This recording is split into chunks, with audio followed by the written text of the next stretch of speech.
লখিমপুৰ লোকসভা সমষ্টিৰ সন্মানীয় সাংসদ প্ৰদান বৰুৱা ডাঙৰীয়া, পূব অৰুণাচল লোকসভা সমষ্টিৰ সন্মানীয় সাংসদ তাপিৰ গাঁও ডাঙৰীয়া, আমাৰ মাজত উপস্থিত সন্মানীয় বিধায়ক ৰণোজ পেগু ডাঙৰীয়া, ভুৱন পেগু ডাঙৰীয়া, আমাৰ মাজত উপস্থিত সন্মানীয় বিধায়ক বলিন চেতিয়া ডাঙৰীয়া, পাছিঘাট ৱেষ্ট কনষ্টিটুৱেঞ্চিৰ সন্মানীয় বিধায়ক নিনং এৰিং ডাঙৰীয়া, আমাৰ অৰুণাচলৰ নাৰীকয়ু সমষ্টিৰ বিধায়ক কেন্টু ৰীণা ডাঙৰীয়া, আজিৰ আমাৰ এই সভাত উপস্থিত CC2R মুখ্য আহ্বায়ক আদিত্য খাখলাৰী ডাঙৰীয়া,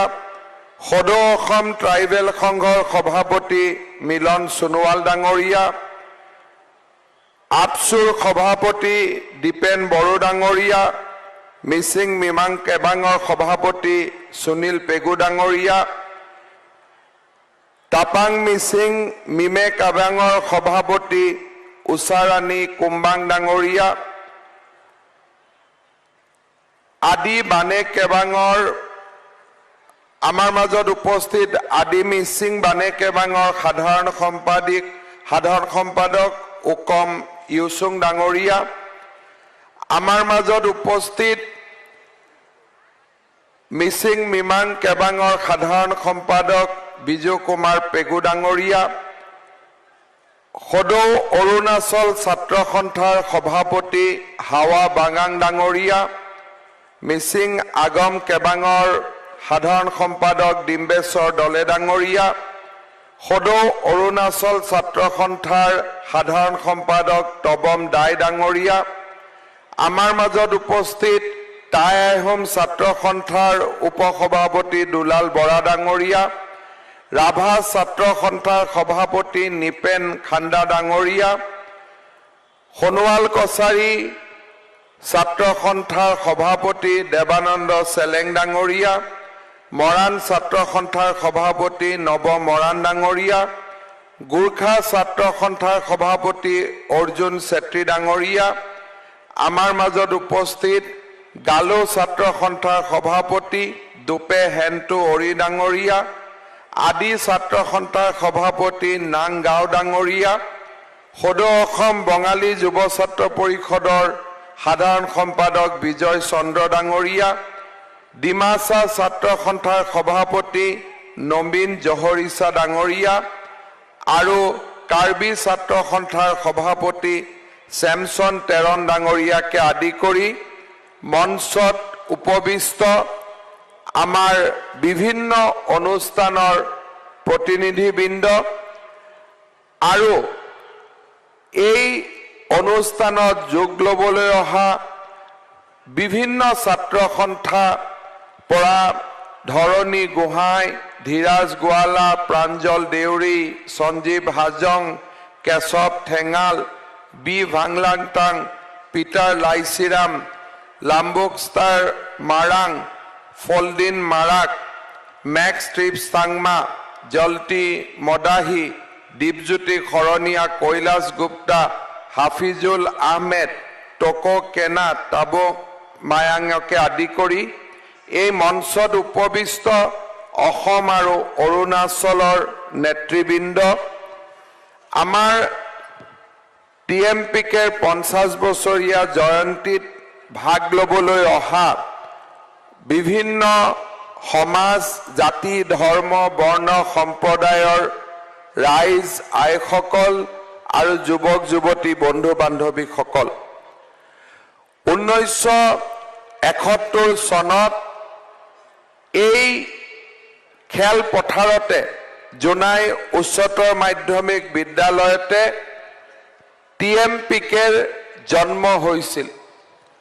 আজি জন্মৰ প্ৰায় 50 বছৰ পূৰ্ণ হোৱাৰ মুহূৰ্তত TMPK সোণালী জয়ন্তী বৰ্ষৰ আৰম্ভণিত জোনাইৰ এই মহামিলন ক্ষেত্ৰত আমি পুনৰ এবাৰ সমবেত হৈছো।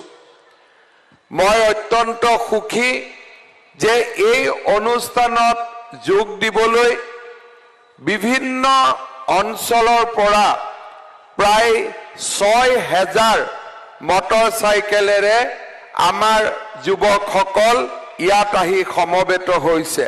তেখেতসকলকো মই অভিনন্দন জনাইছো।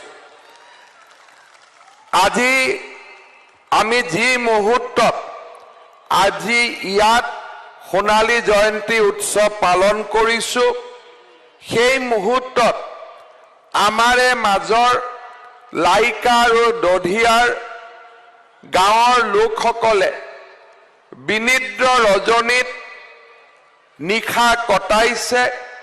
তেওঁলোকৰ দুখ আৰু দুৰ্দশাৰ বাতৰিয়ে আমাৰ প্ৰতিজনৰে হৃদয়ক স্পৰ্শ কৰিছে। আজি এই আনন্দৰ মুহূৰ্তত আমি পুনৰ এবাৰ লাইকা দধিয়াত সংগ্ৰাম কৰি থকা ব্যক্তিসকলৰ ওচৰত, ৰাইজৰ ওচৰত মূৰ দুৱাইছো আৰু তেখেতসকলক আমি এই পবিত্ৰ মঞ্চৰ পৰাই প্ৰতিশ্ৰুতি দিছো যে আমি যিমান সোনকালে পাৰো লাইকা দধিয়া ৰাইজৰ সমস্যা আমি সমাধান কৰিম। সেই প্ৰতিশ্ৰুতি আমি ৰাইজৰ মাজত সম্পূৰ্ণ আশাৰে সৈতে আৰু স্পষ্টভাৱে আমি ৰাইজৰ সন্মুখত দিছো আৰু আমি আমাৰ দায়িত্ব পালন কৰিম। সেই প্ৰতিশ্ৰুতিও মই ৰাইজৰ আগত দাঙি ধৰিছো।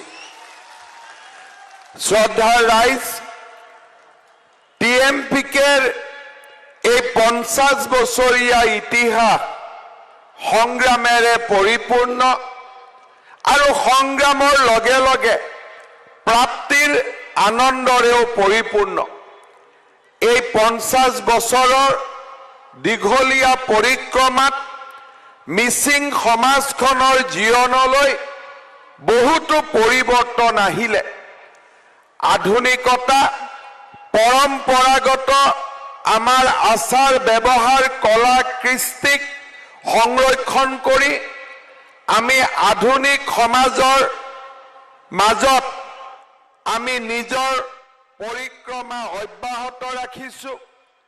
য'তে আমি অনুভৱ কৰিছো যে আমাৰ প্ৰতি অন্যায় কৰা হৈছে, তাত আমি ন্যায়ৰ পক্ষে সংগ্ৰাম কৰিছো, আমাৰ অধিকাৰৰ কাৰণে সংগ্ৰাম কৰিছো আৰু TMPKৰ দীঘলীয়া সংগ্ৰামৰ পৰিণতি হিচাপে আজি 7 লাখ মিচিং সমাজে নিজৰ আত্মনিয়ন্ত্ৰণৰ অধিকাৰ সাব্যস্ত কৰি মিচিং স্বায়ত্তশাসিত পৰিষদখন লাভ কৰিবলৈ সক্ষম হৈছে। ৰণোজ পেগু ডাঙৰীয়াই কোৱাৰ দৰে অসম চৰকাৰ এই মিচিং স্বায়ত্তশাসিত পৰিষদত সাংবিধানিক অধিকাৰ প্ৰদান কৰিবলৈ আমি প্ৰতিশ্ৰুতিবদ্ধ আৰু আমি দায়বদ্ধ।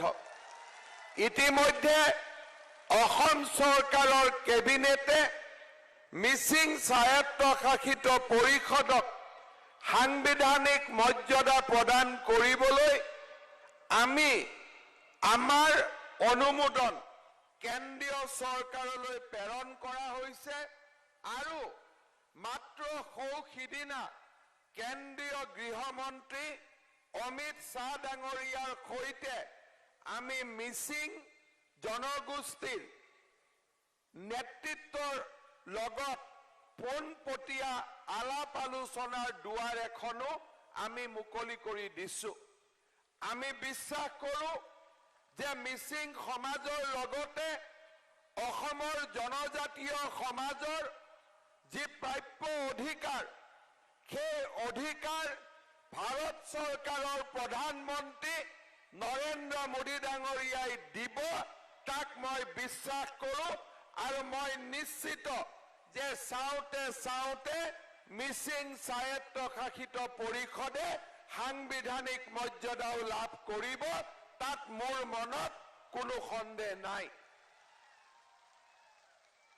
আজি আমি সকলোৱে দেখা পাইছো যে পোন প্ৰথমবাৰ যেতিয়া অসমত ৰাভা, তিৱা, মিচিং আৰু বড়ো জনজাতীয় লোকসকলক স্বায়ত্ত শাসনৰ অধিকাৰ দিয়া হৈছিল, আমাৰ বহুতৰ মাজত সন্দেহ আছিল যে এই স্বায়ত্ত শাসন ব্যৱস্থাই আমাৰ মাজৰ শান্তি, সমন্বয় বা আমাৰ মাজত থকা সম্পৰ্কক কৰবাত নহয় কৰবাত দুৰ্বল কৰিব নেকি, কৰবাত নহয় কৰবাত এই জনগোষ্ঠীয় স্বায়ত্ত শাসনে আমাৰ আন সমাজৰ মাজত প্ৰত্যাহ্বানৰ সৃষ্টি কৰিব নেকি।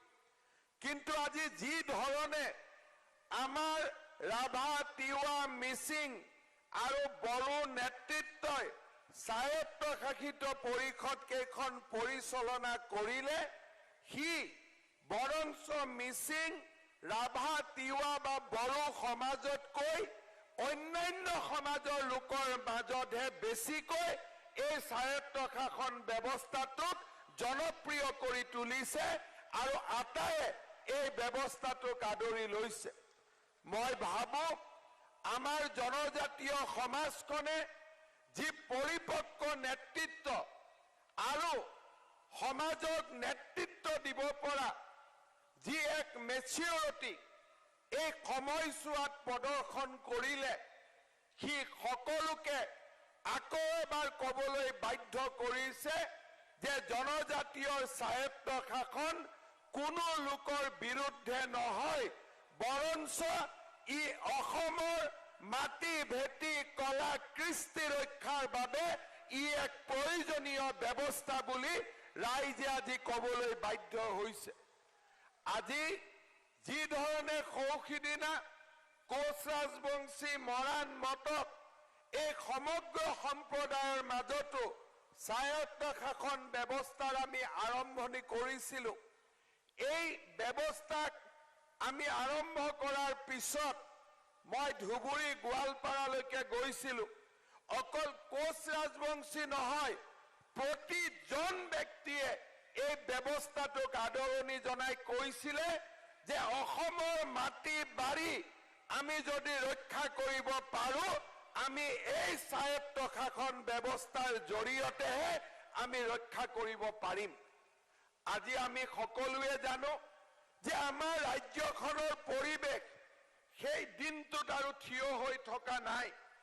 এটা দিন আছিল অসমীয়া ভাষা আমি যিসকলে কওঁ, আমি ভাবিছিলোঁ যে আমাৰ অসমৰ নেতৃত্ব আমাৰ হাতত থাকিব।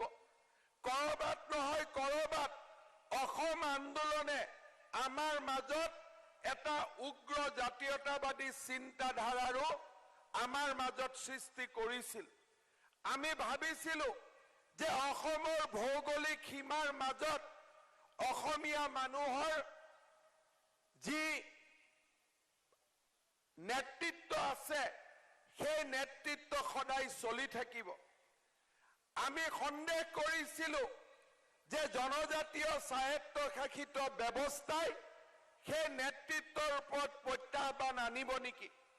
কিন্তু আজি যি ধৰণে ধুবুৰী, গোৱালপাৰা, যি ধৰণে আমি বঙাইগাঁও, নগাঁও, মৰিগাঁও, দৰং এই অঞ্চলবিলাকত আজি আমি আমাৰ জাতি, মাটি ভেটি, কৃষ্টি, সংস্কৃতি হেৰুৱাইছো, সি প্ৰমাণ কৰিছে যে অসমীয়া সমাজখন যদি আমি সেই আক্ৰমণকাৰীসকলৰ পৰা আমি বাচি থাকিব খোজো, আমি সকলোৱে মিলা প্ৰীতিৰে বাস কৰি সেই আক্ৰান্তসকলৰ বিৰুদ্ধে আমি এক নিজৰ সম্পূৰ্ণ স্বাধীন চেতিয়া প্ৰত্যাহ্বানৰ ব্যৱস্থা আমি নিৰ্মাণ কৰিব লাগিব।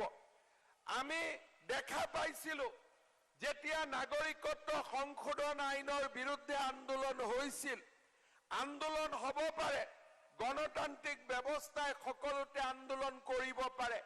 অসমত আমি জনজাতীয় আন্দোলন দেখিছোঁ, বিদেশী নাগৰিকৰ আন্দোলন দেখিছোঁ, কিন্তু কোনেও শংকৰদেৱ কলাক্ষেত্ৰত আঘাত হানিবলৈ কেতিয়াও চেষ্টা কৰা নাছিল। আমাৰ ধৰ্ম জাতি উপাসনাৰ পদ্ধতি যিয়েই নহওক কিয়, কিন্তু আমি গুৱাহাটী মহানগৰীত কা আন্দোলনৰ সময়ত আমি দেখা পাইছিলো যে কি ধৰণে এছাম আক্ৰান্তাই পোনে পোনে আহি আন্দোলনৰ নামত শংকৰদেৱ কলাক্ষেত্ৰৰ ওপৰত আক্ৰমণ চলাইছিল।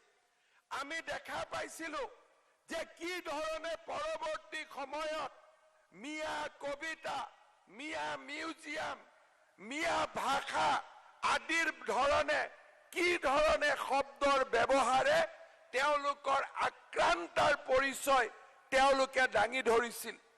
আজি আমি বিশ্বাস কৰো যে এইসকল ব্যক্তি, যিসকল ব্যক্তিয়ে নামনি আৰু মধ্য অসমৰ এক বিশাল ভূখণ্ড আমাৰ মাজৰ পৰা কাঢ়ি লৈ গ'ল, আনকি লখিমপুৰ জিলাৰো যি এক বিশাল ভূখণ্ড তেওঁলোকে আমাৰ পৰা কাঢ়ি লৈ গ'ল, আজি ৰাভা জনগোষ্ঠীয়ে থকা গোৱালপাৰা আদি অঞ্চলত যি ধৰণে আমাৰ কৃষ্টি সংস্কৃতিৰ প্ৰতি প্ৰত্যাহ্বান থিয় কৰালে, এই ধৰণৰ যদি আমি ব্যৱস্থাৰ মোকাবিলা কৰিব লাগে, তেতিয়াহ'লে আমি সংবিধানৰ গণ্ডিৰ ভিতৰত থাকি আমি জনজাতীয় লোকসকল আৰু অসমীয়া মূলসুঁতিৰ লোকসকল, ভাৰতীয় মূলসুঁতিৰ লোকসকলে সাংবিধানিক সুৰক্ষাৰ নতুন নতুন ব্যৱস্থাৰ কথা আমি চিন্তা কৰিব লাগিবই।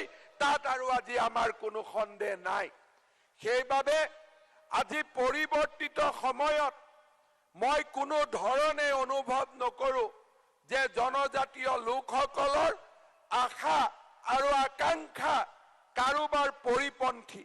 মই বৰঞ্চ বিশ্বাস কৰো এইখন অসমত আমি যদি জীয়াই থাকিব লাগে, আমি যদি আমাৰ ভূখণ্ডক আক্ৰমণকাৰীসকলৰ পৰা বচাই ৰাখিব লাগে, আমি ইজনে সিজনৰ দুখ আৰু বেদনা আমি বুজিব লাগিব, ইজনে সিজনৰ মাজত পাৰস্পৰিক সম্পৰ্ক আমি বৃদ্ধি কৰিব লাগিব আৰু জনজাতীয় অজনজাতীয় লোকসকলে একেলগে লগ হৈ এখন নতুন পৰিৱৰ্তিত অসমৰ ভেটি নিৰ্মাণ কৰিব লাগিব। সেই দৃষ্টিকোণেৰে মই বিশ্বাস কৰো যে বহু বেছি দিনলৈ আমি অপেক্ষা কৰিবলগীয়া নহয়। খুব কম সময়ৰ ভিতৰতে অসমৰ আমি প্ৰতিখন স্বায়ত্তশাসিত পৰিষদলৈ সাংবিধানিক মৰ্যাদা আমি কঢ়িয়াই লৈ আহিব পাৰিম। তাক মই অন্তৰেৰে সৈতে মই বিশ্বাস কৰো। শ্ৰদ্ধাৰ ৰাইজ, আজি এটা পবিত্ৰ দিন, এটা অনুষ্ঠানে 50 বছৰ অতিক্ৰম কৰা এটা ইতিহাসৰ মাইলৰ খুঁটা। মই আগতে কৈছো, মিচিং স্বায়ত্তশাসিত পৰিষদৰ এই ৰাজনৈতিক ব্যৱস্থাটোক পাবলৈ যাওঁতে অজস্ৰজন মিচিং ডেকা লৰাই TMPKৰ নেতৃত্বত নিজৰ জীৱনৰ সৰ্বোচ্চ ত্যাগ কৰিছিলে। আমি বিভিন্ন সময়ত বিভিন্ন ধৰণৰ আত্মত্যাগ কৰিবলগীয়া হৈছিল। আজিৰ এই পবিত্ৰ মুহূৰ্তত যিসকলে TMPKৰ নেতৃত্বত এক গণ আন্দোলনৰ কৰিবলৈ যাওঁতে নিজৰ জীৱন ত্যাগ কৰিবলগীয়া হৈছিল, কৰবাত ঘূণীয়া হৈছিল, কৰবাত শিক্ষা জীৱন অন্ত পেলাবলগীয়া হৈছিল, আটাইকে আমি আকৌ এবাৰ কৃতজ্ঞতাৰে সৈতে সোঁৱৰিছো। শ্ৰদ্ধাৰ ৰাইজ, ৰণোজ পেগু ডাঙৰীয়াই আপোনালোকক 3টা কৰ্মসূচী দি থৈ গৈছে। মই তাৰ লগত কেইটামান কথা সংযোজন কৰিব খুজিছো। ৰাজনীতি যিমানেই মই ওচৰৰ পৰা দেখিবলৈ সুযোগ পাইছো, সমাজখনক যেতিয়াই মই ওচৰৰ পৰা দেখিবলৈ সুযোগ পাইছো, মই এটা কথাত প্ৰতীয়মান হৈছো যে শিক্ষা আৰু সংস্কৃতি, বিশেষকৈ যিখন সমাজৰ মাজত জ্ঞান আৰু প্ৰজ্ঞাৰ নৱজাগৰণ সৃষ্টি নহয়, সেই সমাজখনে বহু দিন ধৰি নিজক জীয়াই ৰাখিব নোৱাৰে। আজি যদি আমি বিশ্বৰ বুকুত চাওঁ, সংখ্যা যিমানেই নহওক কিয়, যিখন সমাজত জ্ঞান আৰু প্ৰজ্ঞাৰ নৱজাগৰণ হৈছিল, সেইখন সমাজে বিশ্বৰ বুকুত এক নিজস্ব চিন্তাৰে জীয়াই থাকিব পাৰিছে, নিজৰ কৃষ্টি সংস্কৃতিক জীয়াই ৰাখিব পাৰিছে। এটা সময়ত আমি আন্দোলন কৰিছিলোঁ স্বায়ত্তশাসিত পৰিষদৰ বাবে, কিন্তু আজি আমাৰ নেতৃত্বৰ সিদ্ধান্ত হৈছে যে আমি ৰাজনৈতিক পথাৰখনত গৈ, বিধানসভাৰ মজিয়াত গৈ সংসদীয় গণতন্ত্ৰৰ মাজেৰে আমি আমাৰ ৰাজনৈতিক সমস্যাবোৰ সমাধান কৰিম। যেতিয়া এখন ৰেছপন্সিভ গভৰ্ণমেণ্ট থাকে, য'ত মানুহৰ কথা নেতৃত্বই শুনে, তাত আমি ৰাজপথত নমাৰ প্ৰয়োজনীয়তা নাথাকে। সংসদত বিধানসভাৰ মজিয়াত আমাৰ যিসকল নেতা প্ৰতিনিধিত্ব কৰিবলৈ সুযোগ পায়, তেওঁলোকে বহুখিনি ব্যৱস্থা আন্দোলন নকৰাকৈয়ে ৰাইজৰ মাজলৈ লৈ আহিব পাৰে। আমাৰ অসমত এসময়ত কথা আছিল যে অসমীয়াই প্ৰতিটো কথা আন্দোলনৰ জৰিয়তে পাইছে, কিন্তু আজি আমি এখন নব্য অসম দেখা পাইছো, য'ত প্ৰগতিৰ ধুমুহা আহিছে, বিকাশৰ এক নতুন পৰিক্ৰমা আমি দেখা পাইছো। কোনেও কতো আন্দোলন কৰিবলগীয়া হোৱা নাই। লখিমপুৰত আমি মেডিকেল কলেজ পাইছো, ধুবুৰীত আমি মেডিকেল কলেজ পাইছো, গুৱাহাটী উত্তৰ গুৱাহাটীৰ মাজত নতুন দলং পাইছো, 14খনকৈ মেডিকেল কলেজ পাইছো, 6-7খনকৈ বিশ্ববিদ্যালয় পাইছো। মাজুলী যোৰহাটৰ মাজত দলঙৰ কামত আমি ক্ষিপ্ৰ গতিত আগুৱাইছো।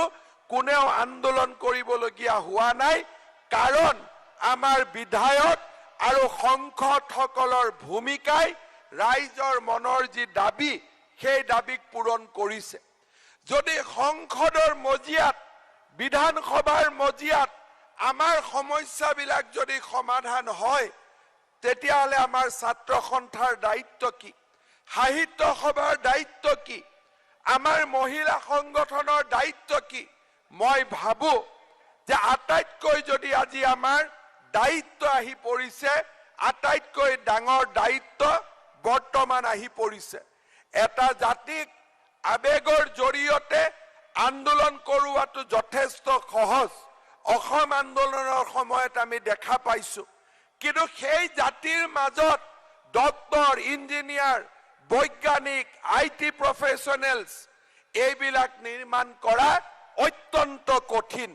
মই ভাবো যেতিয়া মিচিং সমাজৰ ৰাজনৈতিক নেতৃত্বই ৰাজনৈতিক সমস্যাসমূহ সমাধানৰ বাবে দায়িত্ব গ্ৰহণ কৰিছে, কেন্দ্ৰীয় চৰকাৰ আৰু ৰাজ্য চৰকাৰে আপোনালোকৰ মনৰ কথাবোৰ শুনিবলৈ আৰম্ভ কৰিছে, মই TMPকে আহ্বান জনাম যে এতিয়া সময় হৈছে মিচিং সমাজৰ মাজত এক নতুন শৈক্ষিক আন্দোলনৰ নেতৃত্ব লোৱা। আমি মিচিং সমাজৰ নৱ প্ৰজন্মক জ্ঞান আৰু প্ৰজ্ঞাৰ অলংকাৰেৰে আমি তেওঁলোকক বিভূষিত কৰিব লাগিব।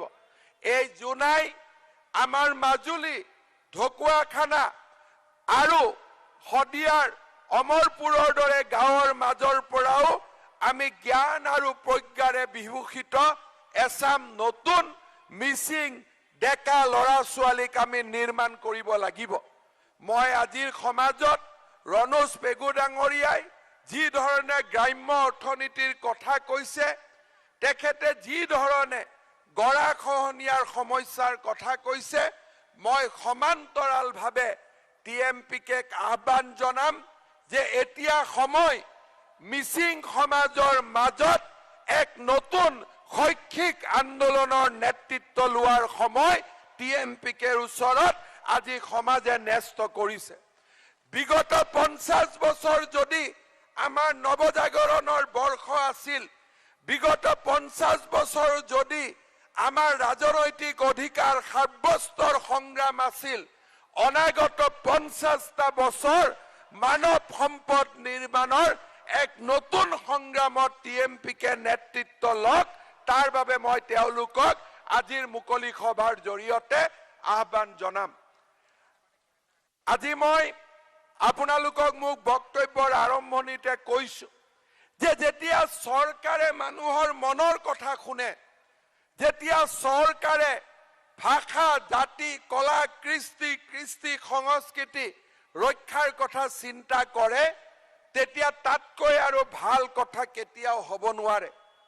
মই বিশ্বাস কৰোঁ যে আমাৰ জনজাতীয় সমাজখনৰ যি বাৰে ৰহণীয়া ভাষা, আমাৰ যি সংস্কৃতি, সেই বাৰে ৰহণীয়া ভাষা আৰু সংস্কৃতি আমাৰ ভাৰতৰ অপূৰ্ব সংস্কৃতিৰ এক মহত্তম উপাদান। আমি ভাৰতীয় জনতা পাৰ্টিৰ মঞ্চৰ পৰা আৰু আজি আমাৰ আদৰ্শগত সংগ্ৰামখনৰ এই দীঘলীয়া পৰিক্ৰমাত আমি এই কথাই পোষকতা কৰি আহিছিলোঁ যে ভাৰতৰ কোনো ভাষা যদি কৰবাত মৃতপ্ৰায় হৈ যায়, তেতিয়াহ'লে আমাৰ জাতিৰ ডিঙিৰ পৰা এপদ অলংকাৰ আঁতৰাই দিয়াৰ সমান এনে এক আমাৰ দুৰ্ভাগ্যজনক ঘটনা। কিন্তু আমাৰ পূৰ্বৱৰ্তী কালত যি শিক্ষানীতি আৰম্ভ হৈছিল, সেই শিক্ষানীতিয়ে জনজাতীয় ভাষা সংস্কৃতি ৰক্ষাৰ কথা চিন্তা কৰা নাছিল। আজি প্ৰধানমন্ত্ৰী নৰেন্দ্ৰ মোদী ডাঙৰীয়াৰ নেতৃত্বত আমাৰ দেশত নতুন শিক্ষানীতিৰ ৰূপায়ণৰ কাম আৰম্ভ হ'ল। এই নতুন শিক্ষানীতিৰ আটাইতকৈ উজ্জ্বলতম দিশটো হৈছে যে পঞ্চমমান শ্ৰেণী পৰ্যন্ত এজন ল'ৰা ছোৱালীয়ে নিজৰ মাতৃভাষাত শিক্ষা গ্ৰহণ কৰিব লাগিব আৰু চৰকাৰে তাৰ সুবিধা প্ৰদান কৰিব লাগিব। আমাৰ অসমত যদি আমি চিন্তা কৰোঁ যে আমি আমাৰ মাতৃভাষাত ল'ৰা ছোৱালীক শিক্ষা দিম, তেতিয়াহ'লে কাৰ্বি পাহাৰত আমি কাৰ্বি ভাষাত শিক্ষা দিব লাগিব, ডিমাচা পাহাৰত আমি ডিমাচা ভাষাত শিক্ষা দিব লাগিব, জোনাই, লখিমপুৰ, মাজুলীত আমি মিচিং ভাষাত শিক্ষা দিব লাগিব। এই অঞ্চলতে আমি বড়ো ভাষাত শিক্ষাৰ ব্যৱস্থা কৰিব লাগিব। 10খন গাঁও একেটা পঞ্চায়তৰ ভিতৰত আছে, কিন্তু 10খন গাঁৱৰ 20খন স্কুলত 20টা মাধ্যমত আমি শিক্ষা দিব লাগিব। ডিমাচা পাহাৰত যদি আমি চাওঁ, আমি কৰবাত কুকি ভাষাত শিক্ষা দিব লাগিব, কৰবাত নগা ভাষাত শিক্ষা দিব লাগিব, কৰবাত বঙালী ভাষাত শিক্ষা দিব লাগিব, কৰবাত অসমীয়া ভাষাত শিক্ষা দিব লাগিব, কৰবাত আমি ডিমাচা ভাষাত শিক্ষা দিব লাগিব। যেতিয়া আমি এই শিক্ষা দিবলৈ যাম, অসমৰ গাঁৱে ভূঞে আমি চিন্তা কৰি চাইছিলোঁ যে আমি 43,000 নতুন শিক্ষক আমি নিযুক্তি দিব লাগিব, যোনে মিচিং ভাষা বুজি পায়, বড়ো ভাষা বুজি পায়, ৰাভা ভাষা বুজি পায় আৰু তাৰ সংস্কৃতিৰ বিষয়ে তেওঁলোক সজাগ। আপোনালোকে চিন্তা কৰক যে অসমৰ দৰে ৰাজ্য এখনত যদি এই ৰাষ্ট্ৰীয় শিক্ষা নীতিয়ে 43,000 শিক্ষকৰ জন্ম দিয়ে আৰু যি শিক্ষকৰ দায়িত্ব হ'ব মিচিং ভাষাত শিক্ষা দিয়া, বড়ো ভাষাত শিক্ষা দিয়া, আমাৰ কোনো ভাষা আৰু কেতিয়াও লুপ্ত নহয়, বৰঞ্চ প্ৰতিটো ভাষা অতি উজ্জ্বলতমভাৱে জগত সভাত স্থান লাভ কৰিবলৈ সক্ষম হ'ব। মই ভাবোঁ যে প্ৰধানমন্ত্ৰী নৰেন্দ্ৰ মোদী ডাঙৰীয়াই আমাৰ জনজাতীয় সমাজখনলৈ ৰাষ্ট্ৰীয় শিক্ষা নীতিৰ জৰিয়তে আমাৰ ভাষা সংস্কৃতি জীয়াই ৰখাৰ যি অদ্ভুত উপহাৰ দিলে, সি আমাৰ অনাগত ভৱিষ্যতৰ দিনবিলাকত আমাৰ আৰু কোনো ভাষা সংস্কৃতি কেতিয়াও আৰু লুপ্ত নহ'ব, বৰঞ্চ আমাৰ ভাষা সংস্কৃতি জগত সভালৈ যাত্ৰা কৰিব। আমাৰ বাবে অহা 5টা বছৰ হ'ব অত্যন্ত প্ৰত্যাহ্বানৰ 5টা বছৰ। নতুন চৰকাৰ আহিব, নতুন চৰকাৰৰ প্ৰাথমিক দায়িত্ব হ'ব যে গাঁৱে ভূঞে আমি প্ৰাথমিক বিদ্যালয়বিলাকত নতুন ৰূপত সজাই তোলা, নতুন শিক্ষক নিযুক্তি কৰা আৰু মিচিং ভাষা, গাৰো ভাষা, বড়ো ভাষা প্ৰতিটো ভাষাৰ পাঠ্যপুথিক আমি নতুনকৈ প্ৰণয়ন কৰা, পাঠ্যপুথি নিগমে যি আজি অসমীয়া ভাষাত মাত্ৰ কিতাপ ছপাই প্ৰত্যেকটো ভাষাত তেওঁলোকে পাঠ্যপুথি ছপাব লাগিব। প্ৰত্যেকখন নতুনকৈ বিদ্যালয় সজাই পৰাই তুলিব লাগিব আৰু লাহে লাহে পঞ্চম মানৰ পিছত এই মাতৃভাষাত শিক্ষা পোৱা ছাত্ৰ ছাত্ৰীসকলক আমি আধুনিক ভাষালৈ আমি তেওঁলোকক আগুৱাই লৈ যাব লাগিব। শিক্ষাৰ দিশত অহা 5টা বছৰ হ'ব এক প্ৰত্যাহ্বানৰ বছৰ, কিন্তু অহা 5টা বছৰ হ'ব জনজাতীয় লোকসকলৰ ভাষা আৰু সংস্কৃতি ৰক্ষাৰ 5টা বছৰ। মই আমাৰ প্ৰত্যেকটো জনগোষ্ঠীয় সংগঠনক, জনজাতীয় সংগঠনক আহ্বান জনাম যে নিজৰ ভাষাত কি ধৰণে আমি পাঠ্যপুথি লিখিম, কি ধৰণে আমি পাঠ্যপুথি প্ৰণয়ন কৰিম, কি ধৰণে আমি ইয়াক ৰাইজৰ মাজলৈ লৈ যাম, মাতৃভাষাৰ বাবে নতুনকৈ 43,000 45,000 শিক্ষক আমি কেনেধৰণে সৃষ্টি কৰিম, এই বিষয়ে আমি লাহে লাহে চিন্তাৰ মাজলৈ সোমাই যাব লাগিব। আজি মই ৰাজনীতিৰ পৰা বহু দূৰত গৈ মই বিশ্বাস কৰোঁ যে অনাগত 5টা বছৰ আমি এনেকুৱা এচাম ৰাজনৈতিক নেতৃত্ব অসমত পাব লাগিব যিসকল স্পৰ্শ, যিসকলে আমাৰ মৰ্ম বেদনা বুজি পাব, যিসকলে আমাৰ ভাষা সংস্কৃতিক বচাই ৰখাৰ যি সংগ্ৰাম নৰেন্দ্ৰ মোদী ডাঙৰীয়াই আৰম্ভ কৰিছে তাৰ লগত হাতত হাত ধৰি আগুৱাই যাব পাৰিব আৰু আমাৰ ভাষা, কৃষ্টি, কলা, সংস্কৃতিক এক নতুন ৰূপলৈ লৈ যাব পাৰিব। মই বিশ্বাস কৰোঁ যে অনাগত 5টা বছৰে অসমৰ লুপ্তপ্ৰায় ভাষাসমূহত পুনৰ এবাৰ জাগ্ৰত কৰিব আৰু আমাক নতুন দিশলৈ লৈ যাব।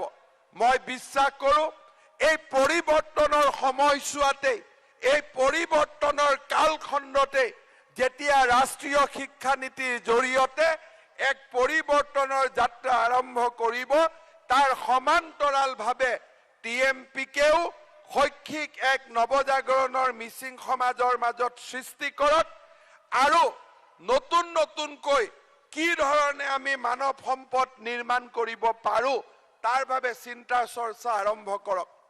আমি এটা দিনত বাস কৰিছিলোঁ যিটো দিনত শিক্ষাৰ হয়তো মূল্য নাছিল। আমি শিক্ষাৰ জৰিয়তে শিক্ষক হ'ব নোৱাৰিছিলোঁ, শিক্ষাৰ জৰিয়তে আমি ডাক্তৰ হ'ব নোৱাৰিছিলোঁ, শিক্ষাৰ জৰিয়তে আমি মেজিষ্ট্ৰেট হ'ব নোৱাৰিছিলোঁ, শিক্ষাৰ জৰিয়তে আমি পুলিচো হ'ব নোৱাৰিছিলোঁ। 2013 চনত টেটৰ জৰিয়তে শিক্ষাক আমি এক নতুন পৰ্যায়লৈ লৈ যাব পাৰিছিলোঁ। আজি আমাৰ চৰকাৰখনৰ প্ৰচেষ্টাত লোকসেৱা আয়োগৰ দুৰ্নীতি নিৰ্মূল হোৱাৰ পিছত এতিয়া ৰিক্সা চালক, ঠেলা চালকৰ ল'ৰাইও মেজিষ্ট্ৰেট হ'ব পাৰিছে, ডাক্তৰ, ইঞ্জিনিয়াৰ, পুলিচ অফিচাৰ হ'ব পাৰিছে। এটকাও ক'তো কোনেও ঘোষ দিবলগীয়া পৰিৱেশ হোৱা নাই। আমাৰ যদি জীৱনত এতিয়া উন্নতি লাগে, আমাক ৰাজনৈতিক চিনাকিৰ পৰিৱৰ্তে আমাৰ দেউতা মা কিমান ধনী তাক বিচাৰ বিবেচনাৰ পৰিৱৰ্তে আমি কিমান শিক্ষিত, আমি কিমান পঢ়া শুনা কৰিছোঁ সেই বিষয়েহে এতিয়া বেছি প্ৰয়োজনীয় হৈ পৰিছে। সেইবাবে মই বাৰে বাৰে মই একেটা কথালৈকে ঘূৰি আহিম যে অনাগত 50টা বছৰত TMPকে আমাৰ মিচিং সমাজখনৰ মাজত এক নতুন শৈক্ষিক নৱজাগৰণৰ নেতৃত্বত তাকে মই আন্তৰিকতাৰে সৈতে কামনা কৰিম। আমি নাজানো আমি কি ধৰণে যোৱা 5টা বছৰত ৰাইজক আমি সেৱা কৰিব পাৰিছিলোঁ, কিন্তু মই বিশ্বাস কৰোঁ যোৱা 5টা বছৰে আমাক শিকাই থৈ গ'ল যে নিজৰ ভৰিৰ ওপৰত থিয় হৈ আমি আমাৰ জননী জন্মভূমিক আমি এক নতুন ৰূপলৈ লৈ যাব পাৰোঁ। ৰণোজ পেগু ডাঙৰীয়াই গৰাখহনীয়াৰ সমস্যাৰ কথা উল্লেখ কৰিছে। মই ভাবো যে ৰাস্তা ঘাট নিৰ্মাণে আজি আমাৰ ৰাজ্যখনে যি নতুন দিন লাভ কৰিলে তাৰ সমান্তৰালভাৱে আমি আমাৰ ৰাইজৰ বানপানী গৰাখহনীয়াৰ সমস্যাৰ ক্ষেত্ৰত আমি এক প্ৰ'এক্টিভ আৰু খুব গতিশীল নেতৃত্ব ল'ব লাগিব, যাতে নতুনকৈ কোনো লাইকা দধিয়া এই অসমৰ মাটিত আৰু সৃষ্টি হ'ব নোৱাৰে। আমি প্ৰতিশ্ৰুতিবদ্ধ হৈ ৰম যে অসমৰ এই গৰাখহনীয়া সমস্যা সমাধানৰ বাবে আমি আমাৰ প্ৰচেষ্টা আৰু আমি আমাৰ সকলো ধৰণৰ সম্পদ এই কামৰ বাবে ব্যৱহাৰ কৰাৰ বাবে আমি প্ৰচেষ্টা কৰিম। শ্ৰদ্ধাৰ ৰাইজ, এটা কথাৰে মই সামৰণি মাৰিম। আজি আমি অসমত মোৰ বক্তব্যৰ আৰম্ভণিতে মই মিয়া কবিতা, মিয়া সংস্কৃতিৰ কথা কৈছো। মই স্পষ্টভাৱে দেখা পাইছো যে আজি সভ্যতাৰ ওপৰত আক্ৰমণ চলিছে, কিন্তু সভ্যতাৰ ওপৰত আক্ৰমণ হোৱাৰ লগে লগে আজি আমাৰ জীৱন ধাৰণৰ পদ্ধতিৰ ওপৰতো আক্ৰমণ চলিছে।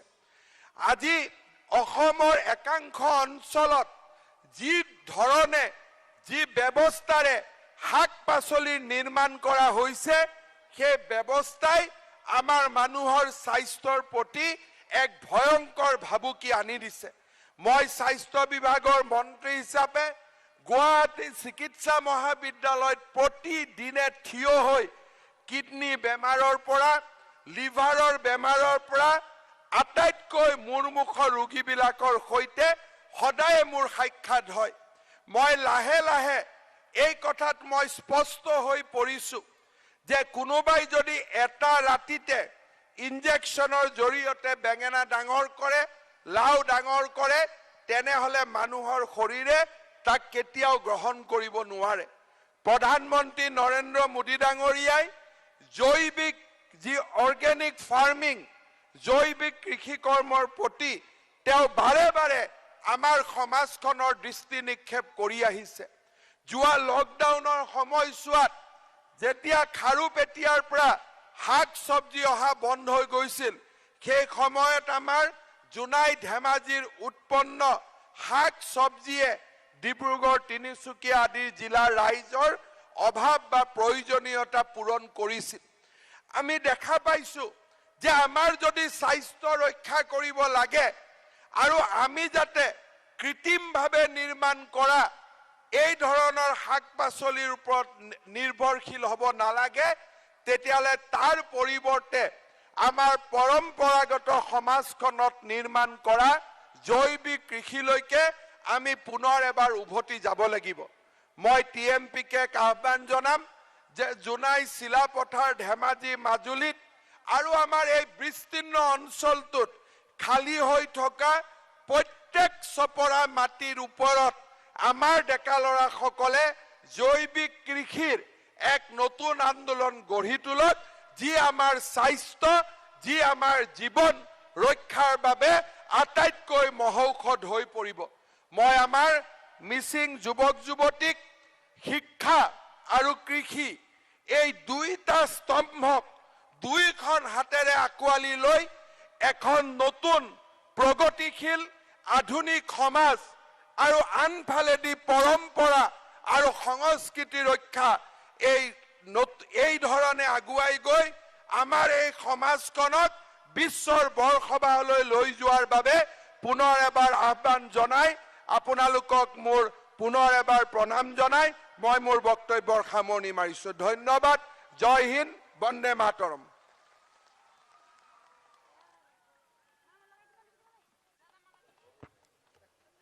ধন্যবাদ স্যাৰ। সাৰুৱা বক্তব্য